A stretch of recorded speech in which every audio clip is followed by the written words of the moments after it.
Mes chers amis, bien bonjour. Dans la société féodale du Moyen-Âge, il existe plusieurs cadres de vie. Parmi eux, on peut retrouver notamment dans les campagnes le cadre de la seigneurie. Dans ce contexte, les pouvoirs du seigneur s'exercent à la fois sur le domaine politique, économique, judiciaire et militaire par rapport à l'État, dont les seigneurs se sont plus ou moins appropriés certaines prérogatives au fil du temps, notamment la perception de plusieurs redevances et corvées, mais toutefois, elle connaît une forme d'essoufflement à partir du XIIIe siècle pour stagner jusqu'à la Révolution où les privilèges de ces seigneurs seront supprimés. Dans cet épisode, je vous propose de découvrir le cadre de la seigneurie au Moyen-Âge, les différents types de seigneurie, car il y en a plusieurs, et bien souvent on a du mal à s'y retrouver, comment elles se sont formées, son lien avec la vassalité que nous traiterons dans un épisode prochain, mais aussi son essoufflement à partir du XIIIe siècle et comment cet essoufflement se traduit. Faute de sources, on ne connaît pas vraiment comment s'est formée la seigneurie, ou du moins la notion de seigneurie à l'époque médiévale, sa naissance et ainsi que la création de ce fameux système seigneurial. On peut toutefois supposer que le clientélisme des grands propriétaires fonciers voulant asseoir leur pouvoir, leur domination sur leur domaine et tirer les avantages que ces mêmes domaines pouvaient apporter, ont tout simplement profité de l'effondrement du pouvoir royal, notamment au moment de l'époque carolingienne, pour se l'approprier. Grâce à cette appropriation, la seigneurie, le système seigneurial dans les campagnes, se forme petit à petit, et ce fameux système connaît une apogée plus ou moins ressentie entre 10e, 11e selon ce qu'on va trouver, et jusqu'au XIIIe siècle. Elle se développe notamment en parallèle du système féodal, avec la construction notamment de tout ce qui va concerner les mottes castrales, donc on va dire les structures, les constructions sur les mottes de terre, donc ça va être les châteaux, ça va être les maisons fortes également, et les châteaux forts. Donc autrement dit, il va y avoir, on va dire, une structure qui va permettre d'asseoir le pouvoir des seigneurs. Par ailleurs, l'encellulement seigneurial n'affecte toutefois pas les communautés paysannes qui sont quand même déjà bien structurées et dans lesquelles la seigneurie va s'intégrer et s'acclimater. Et s'acclimater au sens où elle va réussir quand même à percevoir, comme on va le voir plus tard, des redevances, des corvées, et où elle va avoir un certain pouvoir. Il existe en effet plusieurs types de seigneuries au Moyen-Âge. On retrouve des seigneuries ecclésiastiques, qui sont des seigneuries, on va dire, dirigées par des clercs, mais on va retrouver aussi des seigneuries laïques, donc des gens qui ne sont pas en rapport avec la religion. Par ailleurs, dans ces fameuses seigneuries laïques, on va retrouver plusieurs. On va retrouver la seigneurie domestique, et je vais apporter, on va dire une certaine nuance à cette seigneurie, on va le voir juste après. La seigneurie banale, ou châtelaine, selon ce qu'on va trouver, et la seigneurie foncière. La seigneurie domestique, si on se réfère à certaines définitions, c'est une forme de domination du seigneur à la fois sur sa famille et sa maisonnée. On pourrait voir dans cette forme, on va dire, de seigneurie, entre guillemets, une forme de pater familias, du moins de ce qui peut se rapprocher du pater familias. Dans d'autres définitions que j'ai pu trouver, on va citer, on va dire, tout ce qui est en rapport avec, on va dire, une domination sur les serfs et la paysannerie. Alors, je tiens quand même à apporter une nuance là-dessus. C'est totalement hors de propos, étant donné que le servage et les serfs vont se retrouver surtout dans tout ce qui va être seigneurie foncière et surtout dans tout ce qui va être seigneurie ecclésiastique. Nous avons déjà parlé de cette fameuse exploitation des serfs par les seigneurs quand nous avons abordé le servage dans l'épisode, justement sur l'épisode qui le concernait, et c'est une question qui est, on va dire, relativement complexe. Donc, il est assez maladroit de mettre dans seigneurie domestique les notions de servage, selon moi, mais ceci, ça n'engage que mon avis. La seigneurie banale est étroitement liée à l'exercice du ban, du droit du ban. À la base, le ban est une forme, on va dire, de commandement et aussi de punition, on va dire un droit punitif dans certains cas. Mais ce fameux droit de ban s'est élargi ensuite à des fonctions beaucoup plus politiques mais aussi fiscales, au fur et à mesure du temps, mais aussi judiciaires et militaires. Donc on va dire, la seigneurie banale a une forme plus de, va être plus dans la gestion, mais gestion plus de l'ordre que, on va dire, une gestion, on va dire, au niveau de l'argent, même s'il y a un aspect fiscal derrière. Teinté d'influence venant, selon certains historiens, de l'héritage romain, entre le 9e et le 10e siècle, le pouvoir du ban est accaparé par des détenteurs des seigneuries déjà présentes, et ce n'est qu'entre le 10e et le 12e siècle, enfin le 13e siècle plutôt, mais plutôt le 12e, il est entièrement assimilé, soit partiellement, soit entièrement par les seigneurs banaux ou châtelains, comme je vous l'ai expliqué, qui le détiennent. Et cette histoire de seigneur châtelain, en fait, ça va être accompagné surtout par tout ce qui est détention de châteaux. Le seigneur châtelain est celui qui détient un château. Le pouvoir banal permet au seigneur d'exercer certaines tâches, notamment la justice dans son domaine, mais aussi de réunir une armée quand cela est nécessaire. On peut citer par exemple cette réunion de l'armée quand par exemple il y a eu le temps des croisades. Nous l'avons vu dans l'épisode sur Aliénor d'Aquitaine. Aliénor d'Aquitaine, qui est la duchesse d'Aquitaine et du Poitou, elle est quand même seigneur, qu'on le veuille ou non, et cette dernière a pu faire lever des troupes militaires pour partir en croisade, et du coup, elle fait partie de ce système seigneurial et féodal, qu'on le veuille ou non. Et c'est cette fameuse façon de faire pour lever les armées, ça va aussi s'adresser également aux vassaux. Et les vassaux, c'est ce qui va être étroitement lié au système seigneurial. C'est ce lien entre vassalité et seigneurie, on le verra juste après, de façon pas forcément très brève, mais de façon assez brève plutôt. Mais on le verra quand même, parce que je ferai un épisode sur la vassalité bien plus tard. Il a également ce qu'on peut considérer comme une sorte de rôle de police sur son territoire, dans le sens où c'est lui qui maintient l'ordre quand cela est nécessaire. On peut donc dire que la seigneurie banale plutôt a une forme d'indépendance par rapport, on va dire, au pouvoir public et surtout au pouvoir de l'État. C'est eux qui gèrent en fait leur domaine et ce n'est pas le roi qui, on va dire, va faire la loi sur les terres de ces seigneurs.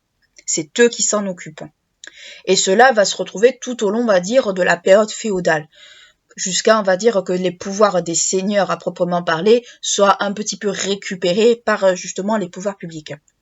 Par ailleurs, la puissance du seigneur banal se manifeste également, comme je vous l'expliquais, par la possession d'un château, qui est un symbole de puissance, un symbole à la fois militaire, parce qu'un château, c'est fait pour être aussi défendu, mais c'est surtout un symbole de puissance. C'est ce qu'on va appeler, en plus d'être une seigneurie banale, enfin un seigneur banal, une seigneurie châtelaine ou un seigneur châtelain. Il est donc il est considéré presque comme un outil d'organisation de cette fameuse seigneurie. Il est un outil dans le sens où c'est là où on va concentrer le plus d'activités autant que possible. Il va y avoir ça va bien sûr déborder en dehors du château, mais à l'intérieur même du château, il y aura une activité commerciale et tout ça qui vont quand même permettre de le faire vivre. Dans les sources, certains termes sont utilisés pour qualifier les formes de pouvoir qu'exercent ces fameux seigneurs banaux. On va trouver le terme d'auctoritas qui se traduit par le mode de vie, la notion de force ou encore de richesse. La potestas qui est en lien plus avec la notion de commandement, mais plus commandement militaire. La decretum concerne le droit, on va dire, de rendre la justice de façon générale et de punir. Et pour terminer, il y a le dominium qui donne le droit au seigneur banal, encore une fois, de prélever ce dont il a besoin, autrement dit d'exercer, notamment dans l'exercice du ban. Comme nous venons de le voir, le seigneur banal a la possibilité de rendre la justice sur son domaine. Et on va très lourdement assister là-dessus parce que c'est un peu l'essence en fait du seigneur banal à ce niveau-là. Un seigneur de haut justicier peut rendre la justice au sein d'un tribunal, donc il peut juger. les cas notamment les plus graves et procéder à des punitions, notamment des punitions lourdes comme la mutilation, voire la peine de mort.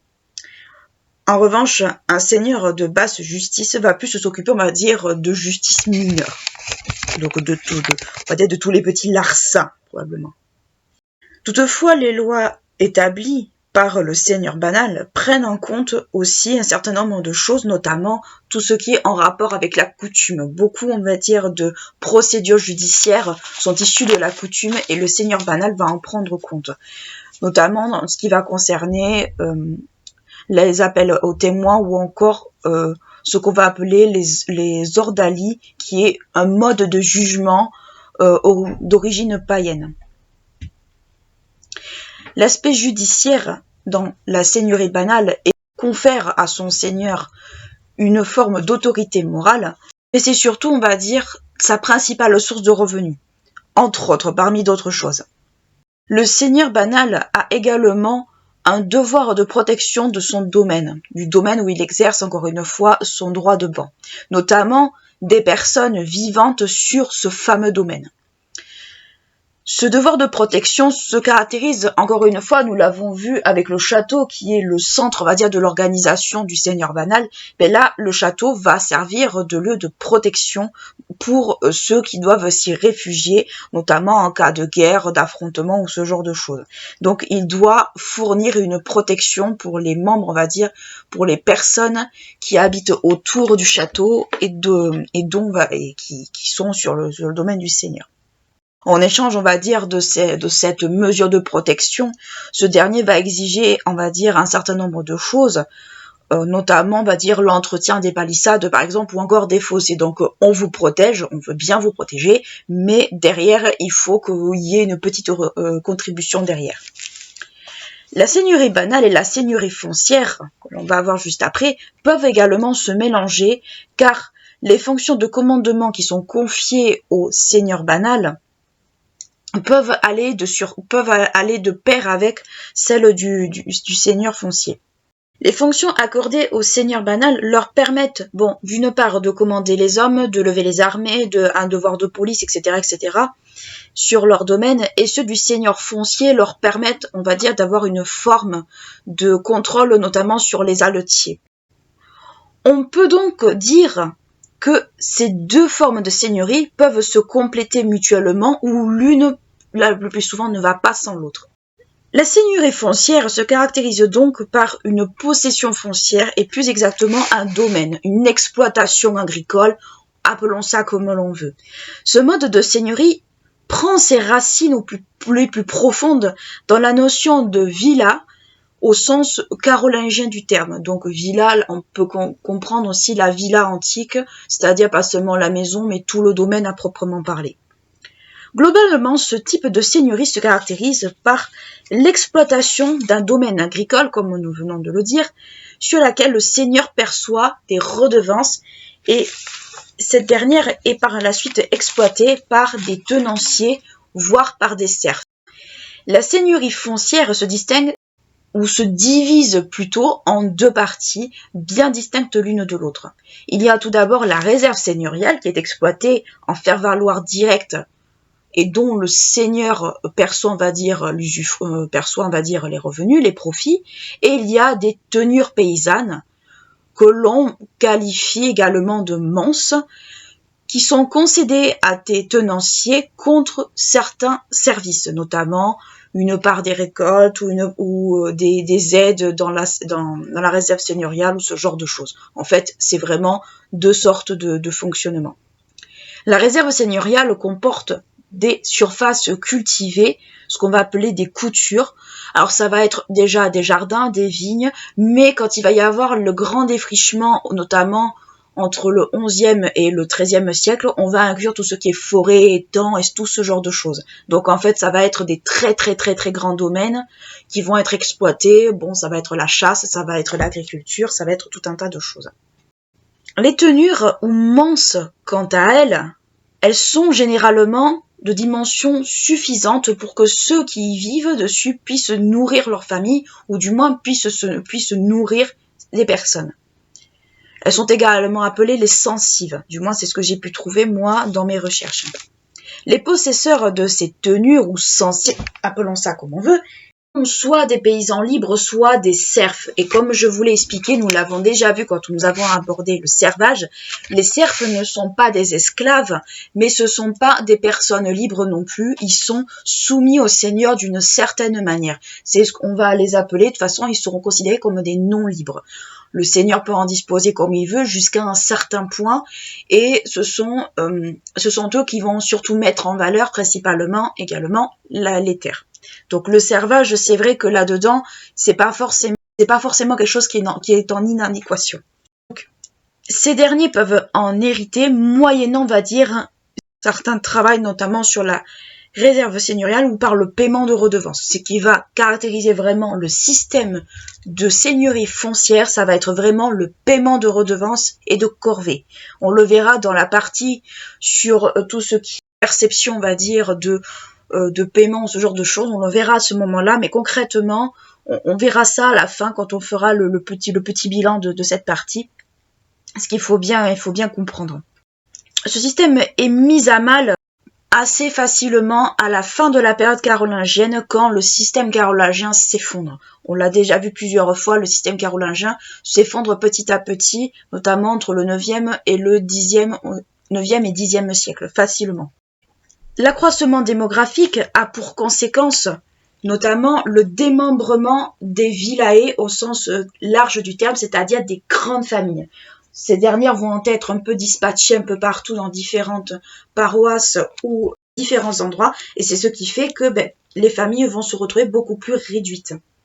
Les progrès techniques qui arrivent progressivement, on va dire à partir de cette fameuse période, sont plus adaptés à des parcelles plus réduites, plus petites qu'à des très très grands domaines.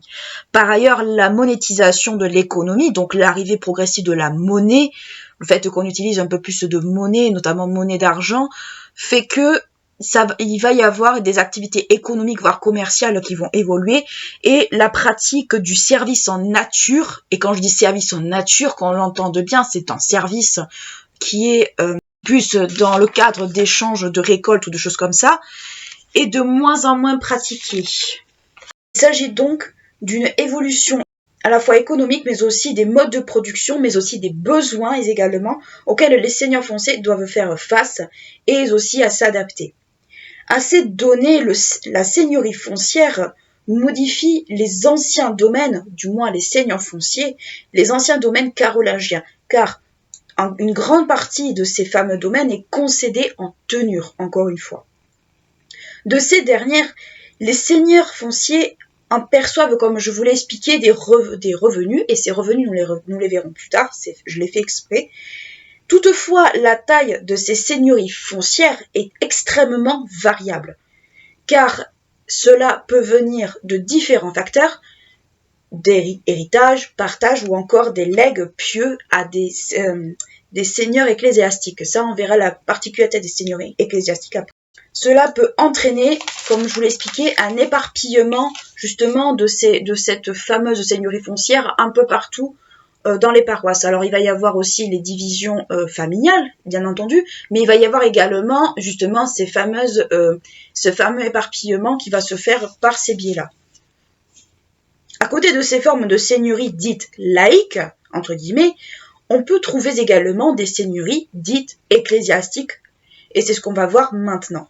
La seigneurie ecclésiastique est extrêmement liée à la seigneurie banale, énormément liée à la seigneurie banale, notamment dans certains domaines, mais en regardant un peu plus et en lisant un peu plus, on peut aussi se dire que la seigneurie foncière en fait quand même partie, mais c'est essentiellement basé sur la seigneurie banale.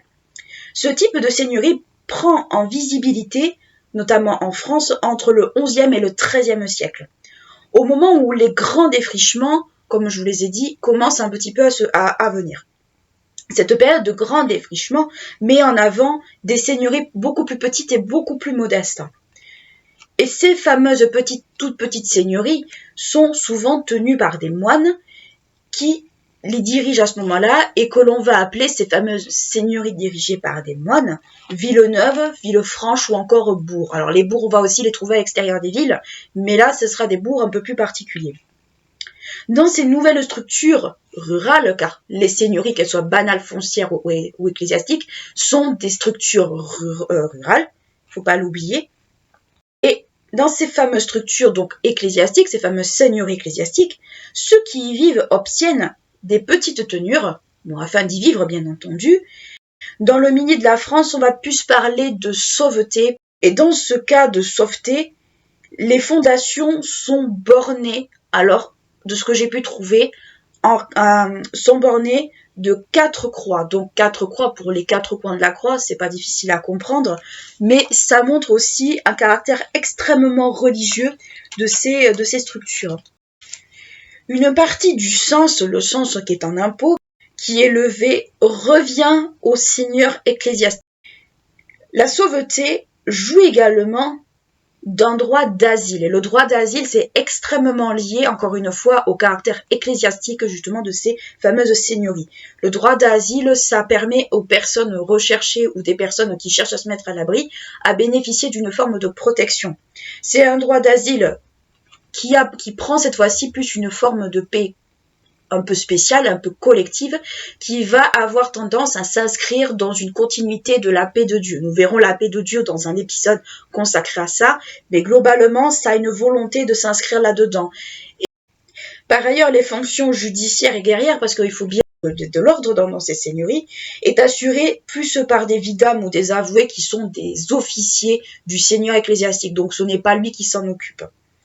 Toutefois, les seigneuries ecclésiastiques comportent, on va dire, quelques limites. Notamment, elles n'ont pas de base suffisamment solide comme pourrait l'avoir, par exemple, le seigneur banal, ce qui fait que souvent, et c'est pour ça que les seigneuries banales et ecclésiastiques sont très souvent en lien, et c'est très souvent des seigneurs banaux qui interviennent justement dans les seigneuries ecclésiastiques, car justement, ils sont amenés très souvent à se mêler de l'ordre, on va dire, de ces seigneuries-là.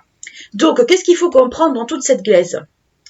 Seigneurie banale, c'est le droit de ban, c'est commandement militaire, c'est la justice, c'est le droit de punir, c'est tout ce qui est autour de l'ordre à proprement parler.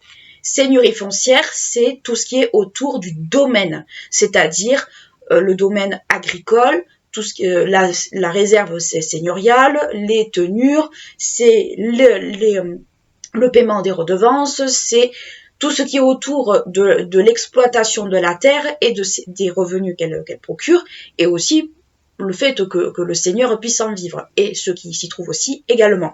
La seigneurie ecclésiastique, c'est une seigneurie fondée par des moines ou des ecclésiastiques, peu importe au sens général du terme, qui est imprégnée très souvent liée à la seigneurie banale, mais qui a une forme de nouveauté dans le sens où elle n'est pas aussi ancienne que les deux précédentes, qu'elle est beaucoup plus jeune, entre guillemets, puisqu'elle se situe au 11e, 13e, mais c'est une seigneurie qui est fortement accrochée à la seigneurie banale, au sens où il faut que quelqu'un puisse se mettre de l'ordre dans ces seigneuries-là.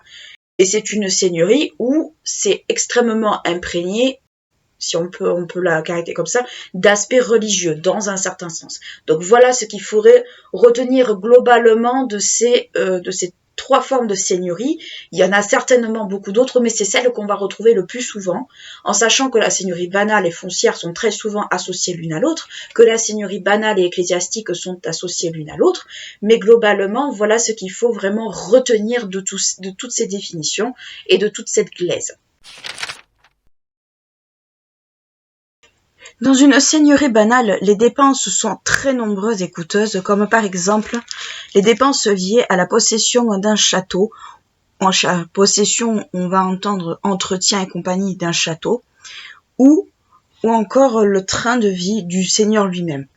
Malheureusement, les revenus fonciers, car bien souvent les seigneurs banaux sont, comme nous l'avons vu, aussi des fois des seigneurs fonciers, sont loin d'être suffisants. Les seigneurs banaux ont à leur disposition d'autres revenus, d'autres redevances que ce que peuvent leur apporter leurs revenus fonciers. Parmi les redevances que l'on peut citer, on peut citer également tout ce qui est amende de justice et exaction, comme par exemple le droit de gîte, notamment pour les guerriers quand il y a des batailles ou ce genre de choses, mais aussi les réquisitions. Cela se fait surtout en échange de la protection du seigneur, donc en échange, on va dire, c'est un échange, on va dire, de bons procédés. Et parmi aussi également ces redevances, ces services que l'on peut citer, on peut citer notamment la taille, qui est une taxe prélevée par le seigneur banal en lien la plupart du temps avec le droit de ban. Et on peut citer également les banalités. Les banalités, ce sont des prélèvements en échange, on va dire, de l'utilisation de structures pouvant aider à la vie quotidienne des personnes vivant sur le domaine, comme par exemple le moulin ou encore le pressoir.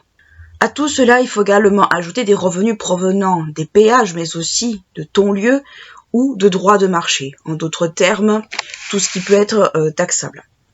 Les revenus du seigneur foncier sont extrêmement nombreux comparés, on peut dire, à ceux des seigneurs banaux.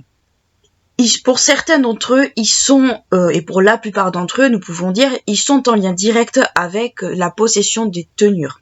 Les corvées, par exemple, sont un ensemble de services pour travailler, notamment dans la réserve seigneuriale. On en a déjà parlé tout à l'heure. Cela peut être des labours ou bien une participation moisson ou encore l'entretien des vignes, etc., etc. À partir du XIIe siècle, elles sont progressivement rachetées par les paysans et prennent ainsi un caractère beaucoup plus saisonnier, beaucoup plus, on va dire, occasionnel. Le reste du temps, le travail, ce genre de travail, est accompli par ce qu'on va voir comme des salariés. Elles sont également variables aussi selon les régions. Toutefois, leur valeur économique est assez faible. Et comme je vous l'ai expliqué, avec ce caractère un peu plus, on va dire, avec ce caractère beaucoup plus saisonnier, elle ne représente que quelques jours par an. Donc en d'autres termes, si vous préférez, les corvées, ce sont des jours, quelques jours par an que les paysans, alors ces paysans, certes, appelez ça comme on veut, mais surtout paysans, vont accorder à l'entretien du domaine seigneurial, en dehors, on va dire, de leur tenue à eux. Donc autrement dit, ils font un petit peu c'est un peu comme des jours où ils ne sont pas chez eux, quoi. Les redevances sont également des revenus que le seigneur foncier perçoit. Il y en a aussi pas mal des redevances. Ces redevances, parmi elles, on peut citer par exemple le champard ou terrage, selon où on va se situer, qui est un impôt en nature. Alors c'est un impôt en nature proportionnel en fonction de la récolte que vous avez eue cette année-là. Donc il peut être plus ou moins important. On peut également aussi citer le cens, qui est également une redevance annuelle pour, on va dire, la concession de la terre. Pour savoir qui paye quoi, parce que vous, bien entendu, on ne peut pas à la fois, au bout d'un certain moment, car cela pèse lourd, payer à la fois le champard et le cens. On va distinguer deux types en fait de tenures. On va distinguer les tenures à cens ou à censive, ce qu'on va appeler des censives, et des tenures à champard. Par ailleurs, il faut également donc on va distinguer les deux modes de paiement de façon séparée. Par ailleurs, il faut également ajouter les paiements en lien avec le servage. On en a vu quand on avait abordé le servage, je vais les rappeler très brièvement. Ça va concerner notamment le fort mariage, qui est une taxe que le serf doit payer s'il veut pouvoir épouser une personne qui se trouve en dehors, on va dire, de la seigneurie de son maître. Et je mets le mot maître, bien entendu, entre très gros guillemets. Et on peut également souligner la main morte. Nous en avions également parlé. La main morte, c'est ce fameux paiement, cette fameuse, c'est comme une taxe également, mais qui va aussi concerner les paysans dans une moindre mesure, mais qui concerne surtout le serf, qui est que à la mort, on va dire, de l'utilisateur des biens, donc ça va être la tenure, ça va être tout ce qu'il y a dessus. Les héritiers peuvent le racheter s'ils le souhaitent. Donc en fait, la main morte, c'est vraiment en tout ce qui concerne, on va dire, le rachat des biens. Donc ça, nous l'avions vu quand nous avions abordé le servage, mais cela va concerner également les paysans. Nous avons vu le cas de dépendance, plutôt le lien de dépendance entre le seigneur et les serfs quand nous avions abordé la question du servage.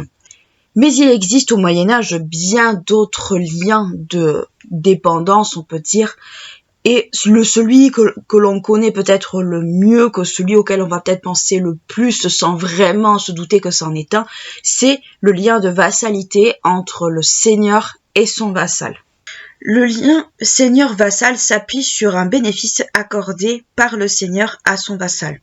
Le vassal, quant à lui, doit accomplir des services pour son seigneur. Cela repose essentiellement sur le serment de fidélité. Le seigneur et le vassal passent alors ce que l'on qualifie comme étant un contrat vassalique. Cela se passe notamment au moment de l'hommage entre le vassal et le seigneur.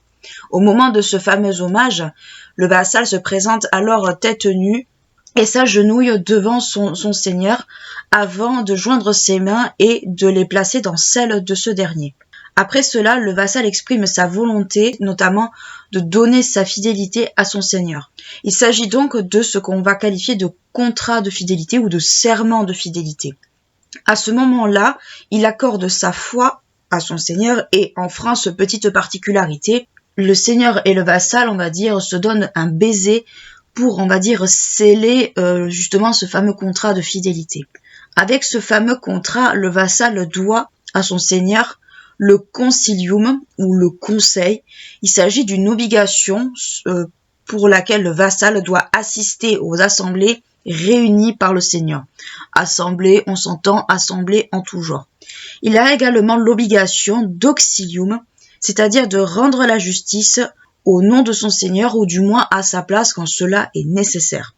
Il contribue également à l'administration et à la justice de la seigneurie, comme je viens de le dire, et il doit intégrer l'armée seigneuriale quand l'occasion se présente. Nous l'avons vu quand on a abordé Aliénor d'Aquitaine, justement, les seigneurs locaux ont intégré leurs vassaux dans les armées levées, notamment pour la croisade, quand il a fallu partir en croisade en Orient.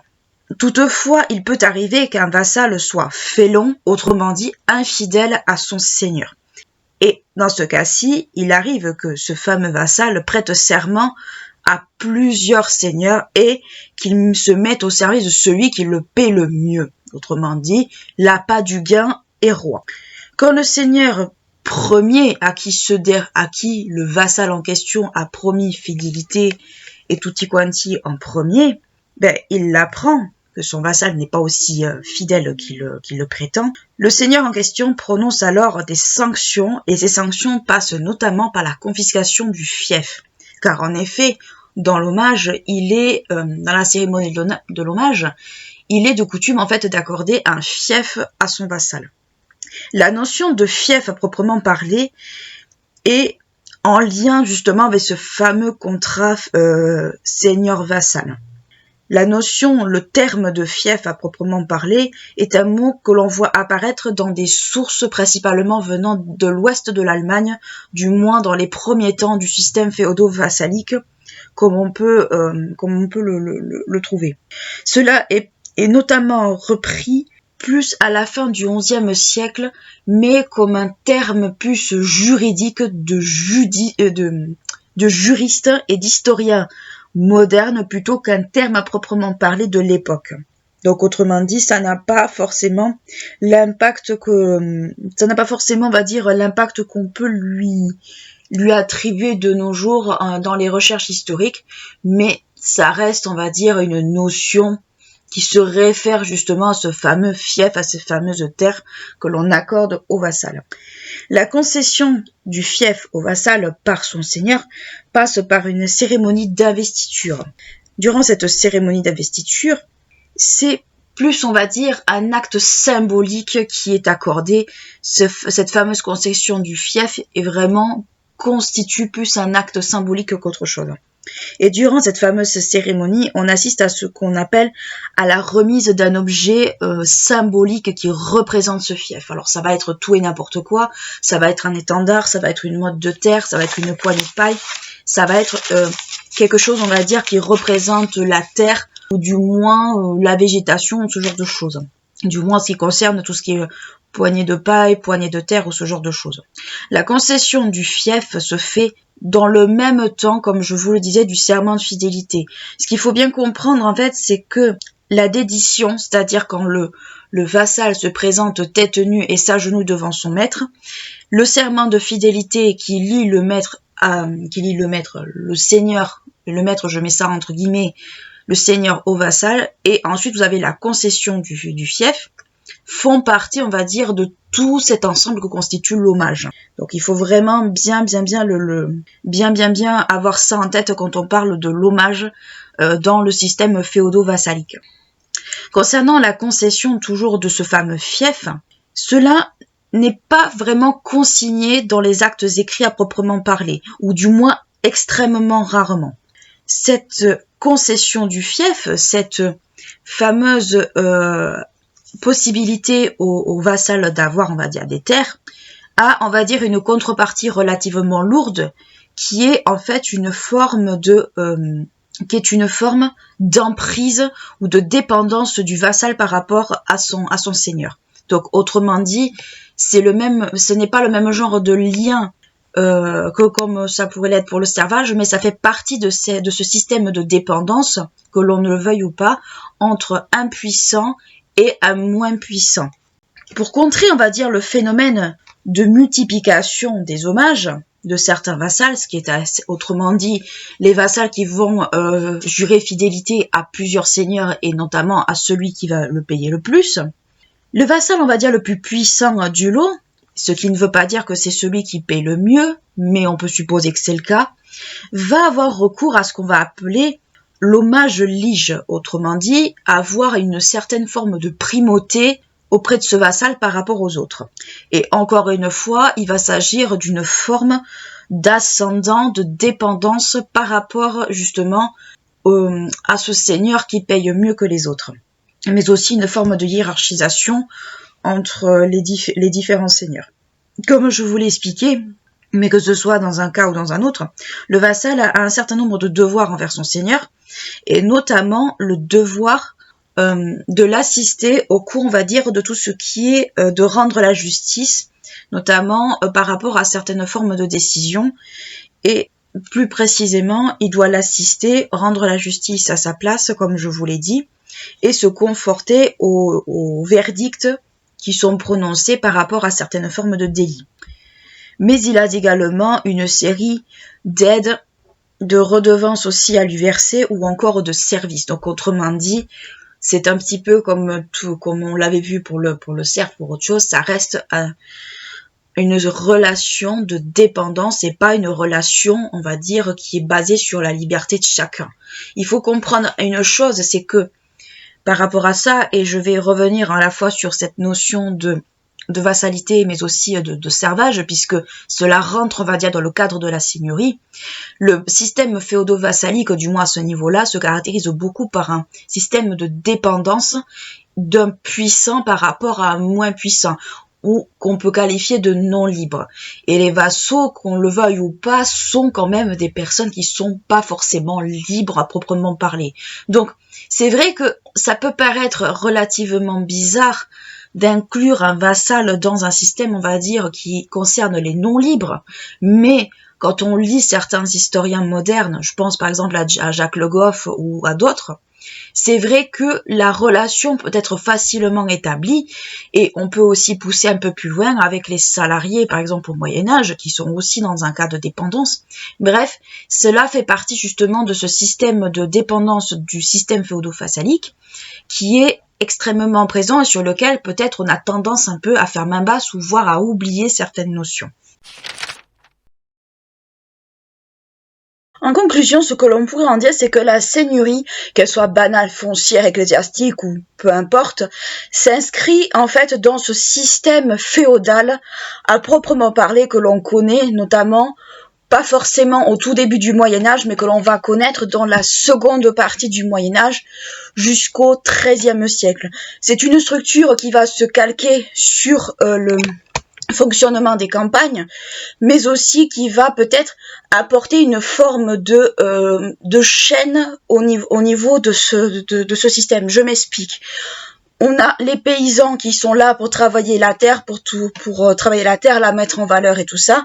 Et vous avez en contrepartie le seigneur qui va leur apporter une forme de protection, d'une part pour certains, un prélèvement des impôts. Donc ça va s'intégrer dans une espèce, on va dire, de chaîne alimentaire, si on peut dire ça ainsi, par rapport, on va dire, à ce système féodal.